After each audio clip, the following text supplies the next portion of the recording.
super fit soldier, resuscitated from the past.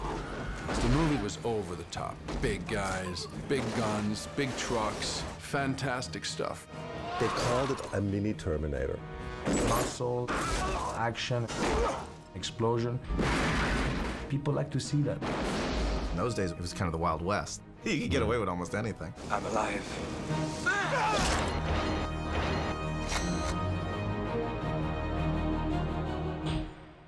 It was 1991, actually, and I think I just got the script. It was called Crystal Nights, the first version. It wasn't that great, but, you know, my agent and my lawyer, they said, oh, you know, there's this other actor, Jean-Claude Van Damme, who I'd kind of heard of. You know, he was like a kind of a younger action guy at the time. Mario Casar sent me that script, and then Emmerich came from Germany. Roland came on board. Dean was the writing partner of Roland, and he had a different take. They rewrote the script, and now the script became better now. It was a Kuroko days. Mario Casar wanted us to do Universal Soldier.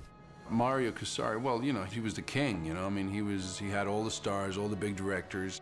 Well, Kuroko at the time had been making one hit right after another. And it had become this place that filmmakers really liked to work because not only did you get paid more, but you had a lot more creative freedom. And they had a series of successful films. I mean, they had probably the best run of hits of independent movie companies ever. From Angel Heart to Basic Instinct to Total Recall, Terminator, Rambo. He liked the big, spectacular Hollywood epics, really. That was his style.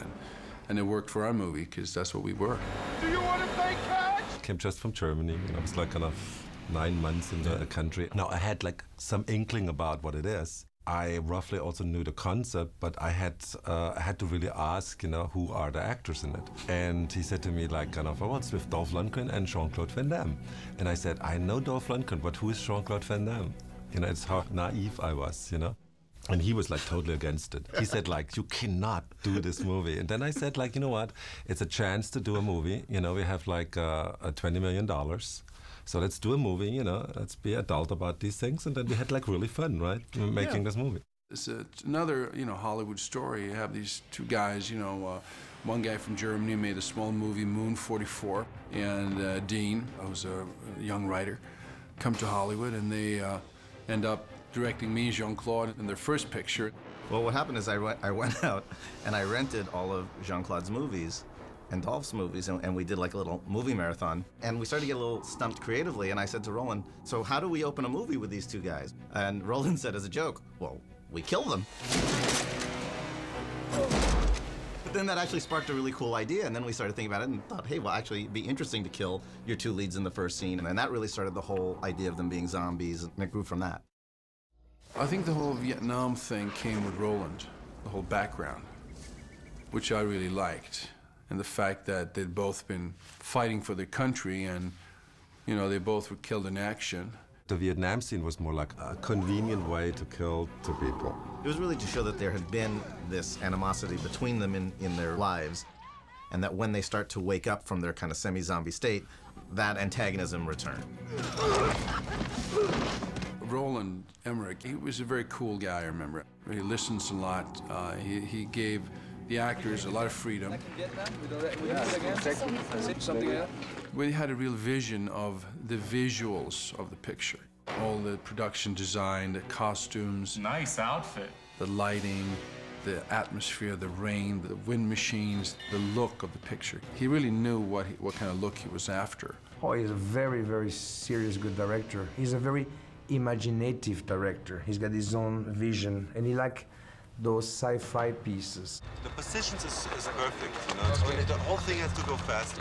And also I thought he was quite impressive in the way he conducted himself on the set, because he's very low-key and he's very, very pleasant, you know, very non-threatening. You never felt like, you know, you were afraid of them because they were your bosses or anything. You felt like you could talk to them, and they were very down-to-earth, open to new ideas. The type of guy, you take a movie in his hand, you can relax. And that's good for an actor, because then you can concentrate on your character. Give me your best shot.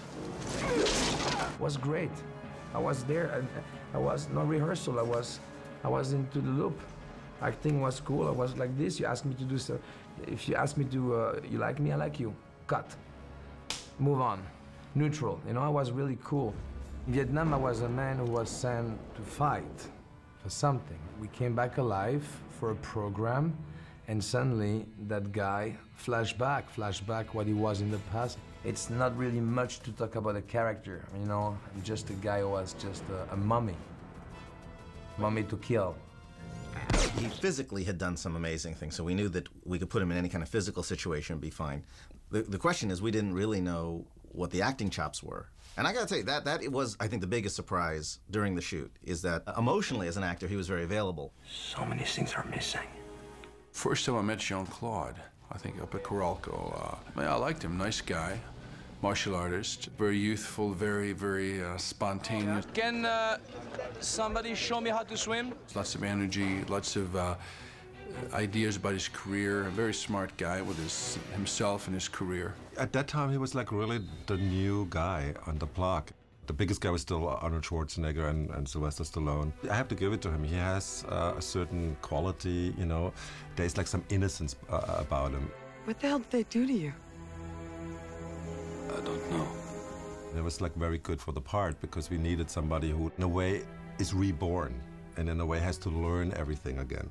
I think Jean-Claude has a much more feeling who he is and doesn't take himself too serious.